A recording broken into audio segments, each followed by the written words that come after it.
pitch as much as he wants, and it's going to wind up hurting them in the long run. And the crazy thing about that is they have probably the best bullpen in the league. So why are you doing this to him? I'm just going to go, maybe it's just arrogance by the Yankees? Question mark? Controversy? Question mark? I don't know. Could be. I mean, it could be any of that, right? I mean, and the worst part is like, for him, is that his last four starts, he's pitched 4 1/3 and then five innings 3 times in a row. And it's not even like he's throwing 60 pitches. He's throwing almost 100 pitches in every single start. So his arm's still getting burnt out, and he's still not getting the result. So the Yankees need to reel that in. He was going complete game or 8 innings multiple times this year, and they were just letting him go. And it was one of those things where, it really is Aaron Boone, and he just doesn't know how to manage a team. It's the John Farrell factor where they're up, 8-1 against the Rays, and it's going into the 8th inning, and Severino's got 98 pitches, but they throw him back out there because they want him to go the complete game. Stat chases. Yeah, they're stat horning him hard. I mean, he's throwing a lot of balls, and he's thrown over 100, like 10 times this year, 100 pitches, and he's gone into the 8th inning or more 2, 3, 4 or 5 times, I think, 4 times, or into the 7th, 7 1/3 or something like that. So, I mean, they're overusing him, and it was in games that were blowouts. I mean, the 7 1/3 inning, they won 7-2. The 9 innings, they won 4-0. So I guess, but it was at Houston. So I guess, all right, throw him in there, I guess, because he was just wheeling. Another one, 8 innings, they won 7-4. Didn't need him there. 7 innings. Why? You have Betances and Chapman and everybody like that. Like, use them. You don't have to burn his arm. That's what I'm saying. June 26th at Philly, 6-0. 103 pitches, 7 innings. Why? Yeah, exactly. Those are the nights he should be going 5 2/3, maybe. Yeah, or 6 even with like 80 pitches, 85 pitches, 90 pitches, not 103, 107, 102, 112 against Detroit in 8 innings. Because I'd be willing to bet that he's not breezing through that last inning. He's probably laboring and trying to get through it as much as he can and throwing probably 15 to 20 pitches every single one of those last innings. Just 100%. Burning him up. No, they're burning him up big time. And you know what the worst part is? He's not even walking a lot of guys recently. They're just hitting them. 1 walk, 0 walks, 1 walk, and 2 walks in his last 4 starts. When your arm gets fatigued like that, though, your pitches stop moving. And that's when they start hitting them.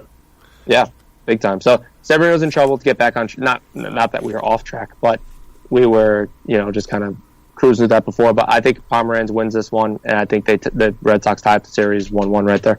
Yeah, Porcello, you meant? Yeah, that's fine. Who did I say? Pomeranz. Oh, you want to know why I said Pomeranz? Because I just clicked out of his brother's MILB DB thing because I didn't know he had a brother that played in the major leagues, quote unquote, for like 12 seasons. Is he a pitcher? No, I think he was a fielder, and he got drafted in 2003 in the 2nd round, and he played until like 2012, bouncing up and down. Oh, all right. So he's not even interesting. I just a last note on that game. The only person on their lineup that has hit Porcello well with a decent sample size of at bats is Brett Gardner. Everyone else, I mean, that doesn't seem to be a bad team for Porcello. I mean, Stanton's hitting 500 against him, but only 4 at bats. So and that's going to be a big Benny game too. Benny's got great numbers against Severino in his short-lived career against each other, but I think that's one of the breakout games of the year for him. Good, yeah, that would be nice to see. And we got so many. Well, Devers ain't called up yet, so that's a bummer. But that's a lefty hitting ballpark, and JD's going. He's going more to left field now, like a conventional righty. So if he can kind of get that opposite field groove going again, then some balls could easily. He might be pounding the judges' chambers, so to speak. So we'll see. I think it's a ballpark that. Oh, we're home. We're home. Oh, good. It's getting late, folks. So you got to excuse. Yeah, we're laboring. It is getting late. The host here is getting a little tired. Oh, man, I didn't take a nap again today. We're just going to move on to the next game, which is kind of up in the air right now because J Happ has hand, foot, and mouth disease, if you guys weren't aware. So That's Syndergaard syndrome. does he? I didn't see that. yeah, so, I mean, they haven't played the Mets, or I don't know. That might be Lance Lynn right there. He's got Syndergaard syndrome. Yeah, you might see Lance Lynn that day. Okay. Still 2 new guys. Yeah, you'll get Evaldi and the new guy. I think that game goes to Evaldi, and I think we win that game, which obviously means the one game we're going to lose. And I think that we win 3 out of 4. Wow. You said that about the Twins, and we did. I said split there, and, it could have been, but it wasn't. So, I love 3 out of 4, but I'm willing to lay on the train tracks for this one for some reason. So what you're saying is we're going to win the first 3 games in a row. No, I think we're going to win Sunday night. I don't think so here's the thing. I don't think Price will pitch bad, but I don't think we're going to win. That's my take with that. I don't think he's going to go 7 innings, 1 run. I think he'll go 6 innings, 3 runs, maybe 4, but he's not going to pitch. He's not going to have a blow up, but he's not going to win it for us. I just think it's going to be one of those games we lose 4-3, okay. 5-4, 3-2.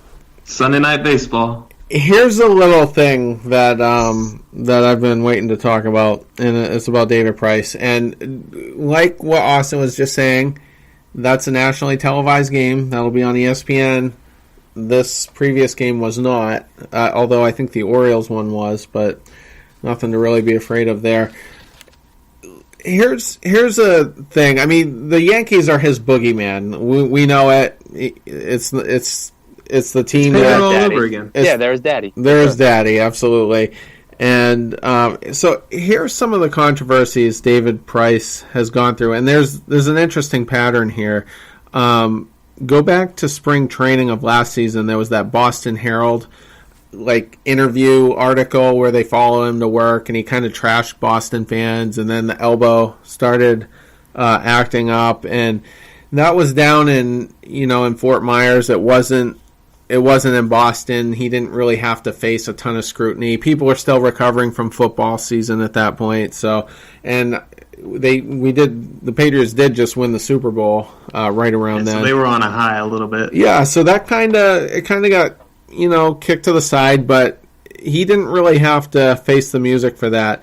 The Dennis Eckersley incident, which is obviously the most infamous of all, happened on a road trip. We were either flying to Milwaukee or out of Milwaukee to the next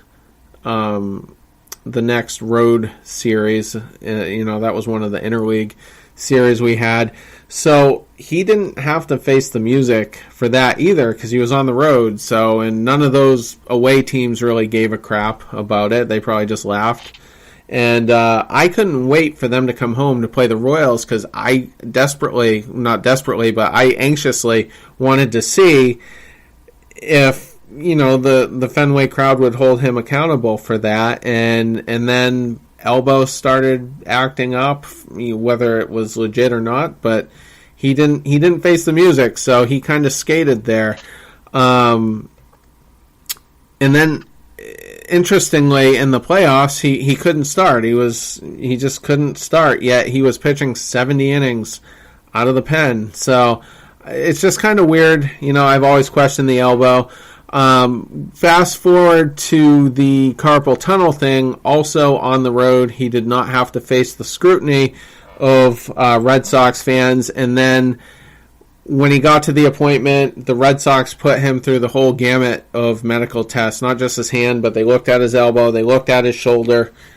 Everything was described as pristine, and which is interesting because he couldn't start, a handful of months earlier. So, his injury history is a little weird from when he signed, to the Red Sox forward, especially since there wasn't a previously established pattern of injuries.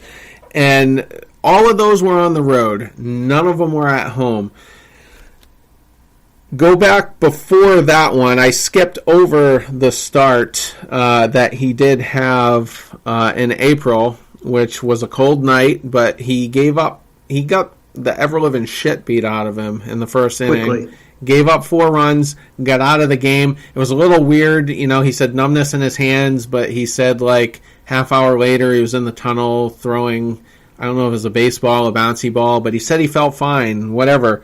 And we kind of gave him a pass because he had pitched well before that in a couple of starts. I think they were both against Tampa, actually. And it was a cold night. So he had some built-in excuses there.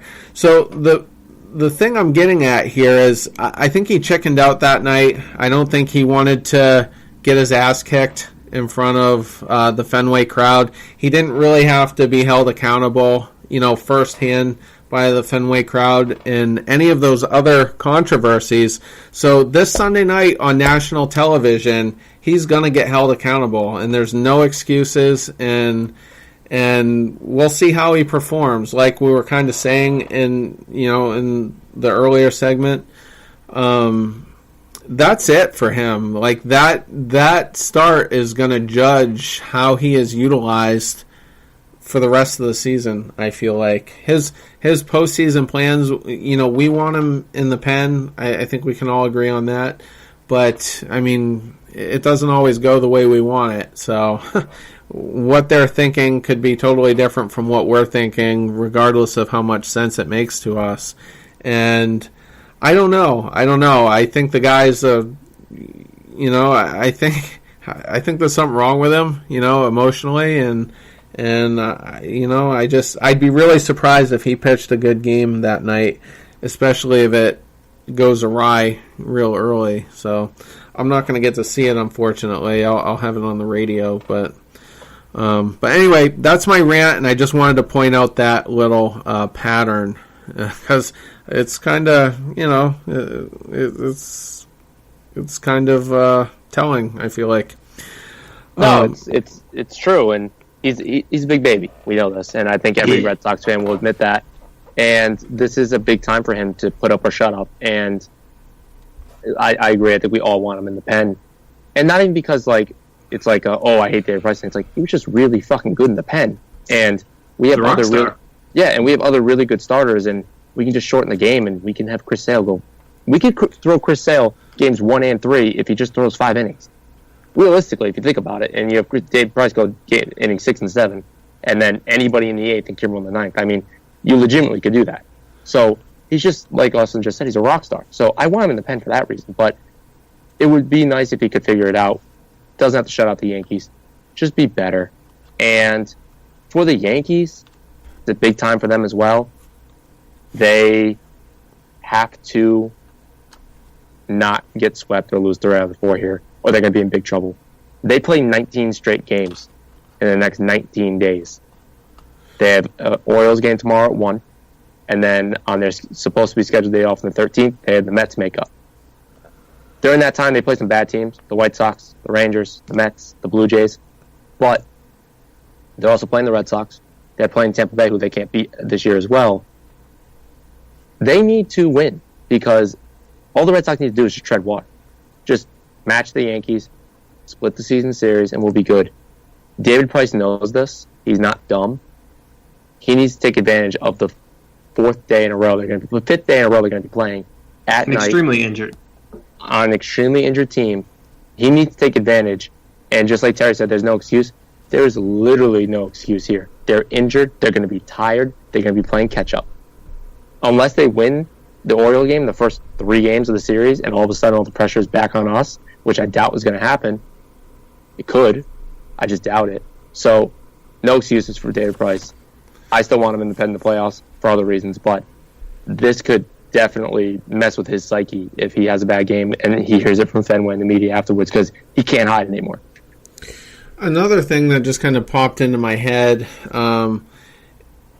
for Price, it's ideal if it's a quiet series, and they just kind of coast into his start and he makes a start. But what happens if in game 2 or 3 there's shenanigans? One team plunks the other, then there's retaliation, maybe a bench is clear. I think if things get heightened, if the rivalry kind of kicks in, if you have a Joe Kelly, Tyler Austin thing, which won't happen actually because he's been traded. Rip Tyler Austin as a Yankee. Rip his career. That Joe Kelly got him traded off the Yankees. People forget that. Probably. But I think that could negatively affect Price because then suddenly